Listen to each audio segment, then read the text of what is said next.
आज के वीडियो में हम rules of debit and credit को समझते हैं।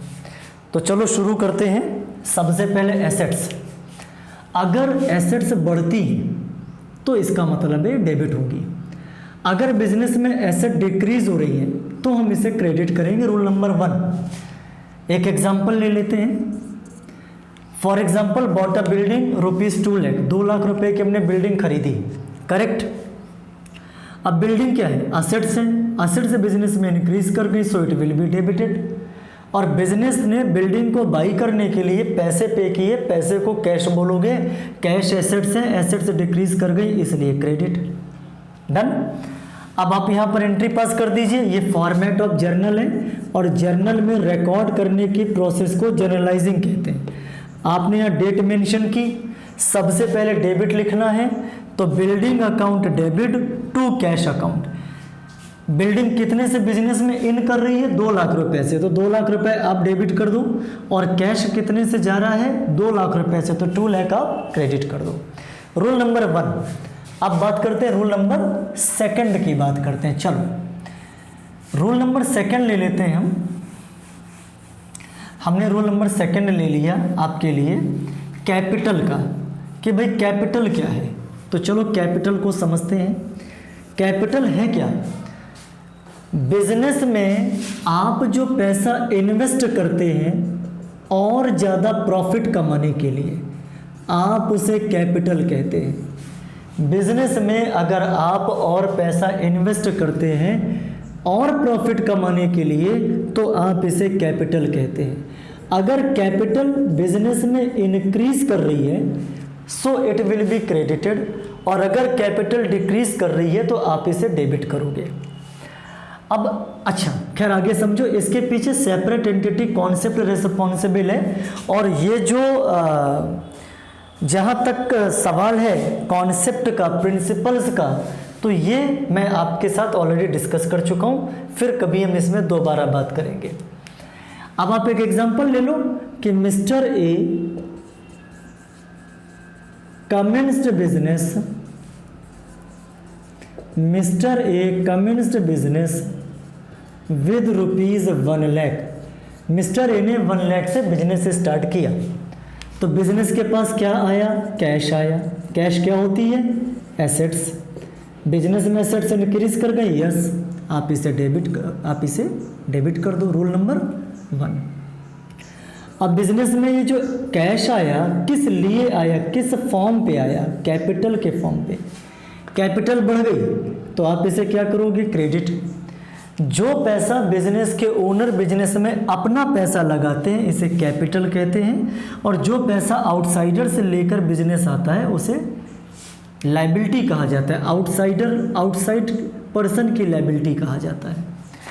अब यहाँ पर आपने क्या करना है? आपने यहाँ पर कैश को डेबिट कर दिया, so cash account debit to कौन? Capital account. डन। यहाँ पे आपका रूल नंबर 1 काम कर रहा है और यहाँ पर आपका रूल नंबर 2 काम कर रहा है। हम डबल एंट्री सिस्टम पढ़ रहे हैं। डबल एंट्री सिस्टम कहता है किसी भी ट्रांजैक्शन में डेबिट और क्रेडिट आपस में हमेशा बराबर होंगे। चलिए, तो कैश हमारे पास कितना? 1 लाख। कैपिटल कितने से बिजनेस में इंक्रीज कर रही? 1 लाख। आपने क्या लिखा? Commenced the business. आपने कहा हमने बिजनेस कमेंस किया, commenced the business with cash.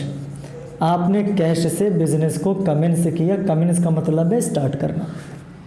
Rule number 2। अब चलो रूल नंबर 3 की तरफ चलते हैं। ये आपके लिए रूल नंबर 2 था, ठीक है। अब रूल नंबर 3 की तरफ चलते हैं। रूल नंबर 3 कहता है, हम यहाँ से ले लेते हैं लायबिलिटी।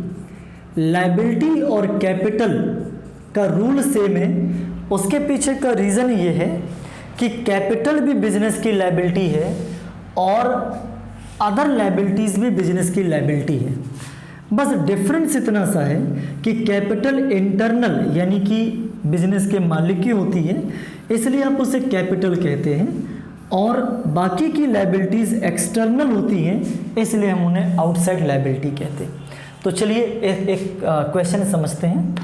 मान लीजिए हमने क्वेश्चन ले लिया कि bought goods for rupees 50,000 from, मान लेते हैं मोहन, आपने मोहन से गुड्स ले लिया। अब पहली बात तो एक बात हमें यह समझनी है कि जहाँ पर ये गुड्स शब्द आएगा इट मीन्स बिजनेस उस पर्टिकुलर कॉमोडिटी में डील करता है। बिजनेस जिस चीज़ में, जिस कॉमोडिटी में डील करेगा आप उसे गुड्स कहोगे, उसके अलावा सारी चीज़ों को आप एसेट्स कहोगे।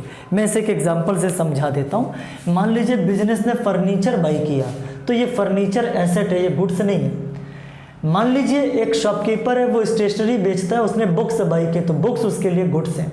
गुड्स वो खरीदेगा, गुड्स वो बेचेगा, करेक्ट। चलिए बात को और आगे लेके चलते हैं। इस न्यूमेरिकल में जो सामने मैंने क्वेश्चन उठाया, इस क्वेश्चन में एक नाम आ गया। जब किसी का नाम आ जाए तो आप हमेशा समझ लेना कि ये उधार की बात हो रही है, यहाँ पर क्रेडिट की बात हो रही है। चलिए सबसे पहले एक रफ बनाते हैं। बिजनेस ने गुड्स बाई किया तो बाई करते समय परचेस और बेचते समय सेल। बिजनेस ने गुड्स बाई किया, परचेज बिजनेस का एक्सपेंस होता है, एक्सपेंस बढ़ गया so debit.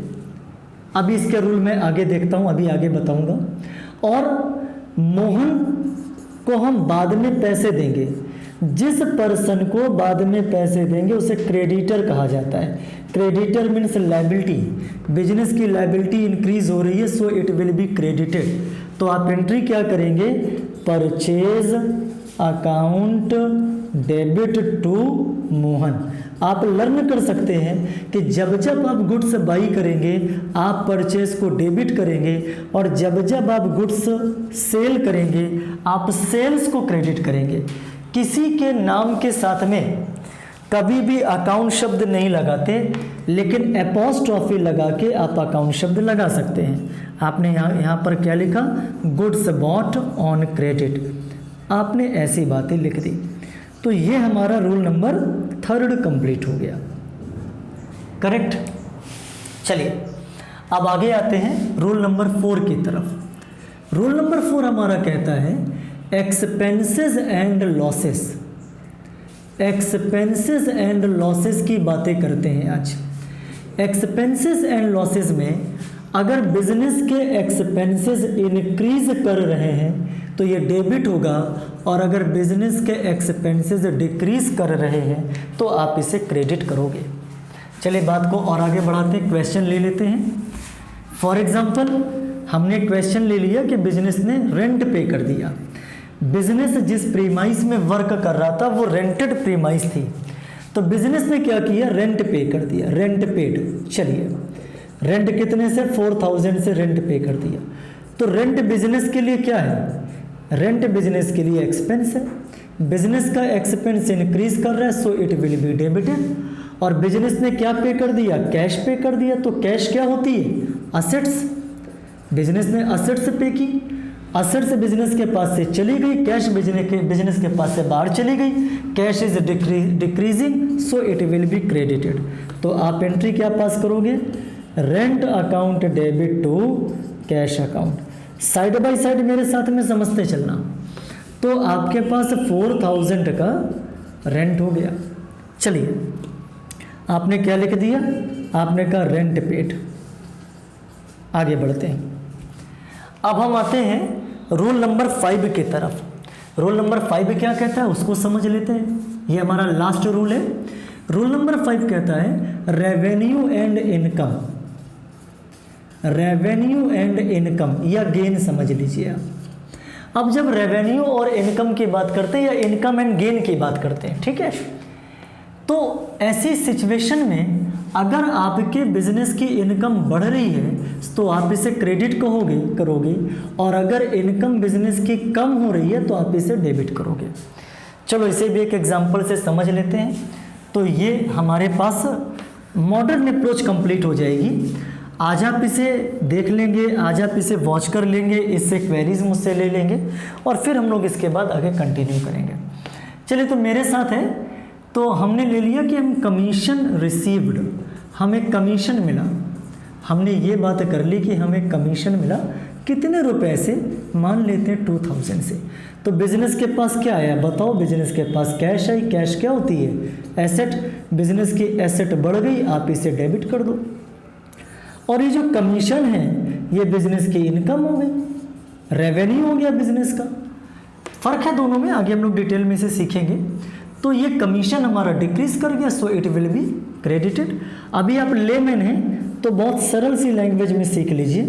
So cash account debit to what, to commission account, that's it. 2000 रुपये आपने यहाँ पर दिखा दिए। ये बात यहाँ से ख़त्म होती। आपने क्या लिखा, आपने लिखा कमीशन रिसीव्ड, डन। तो ये मेरे पास 5 रूल्स थे डेबिट एंड क्रेडिट के, ये हमारे मॉडर्न अप्रोच थे। अब इसके बाद का लेक्चर हम अगले वीडियो में कवर करेंगे। Thank you very much.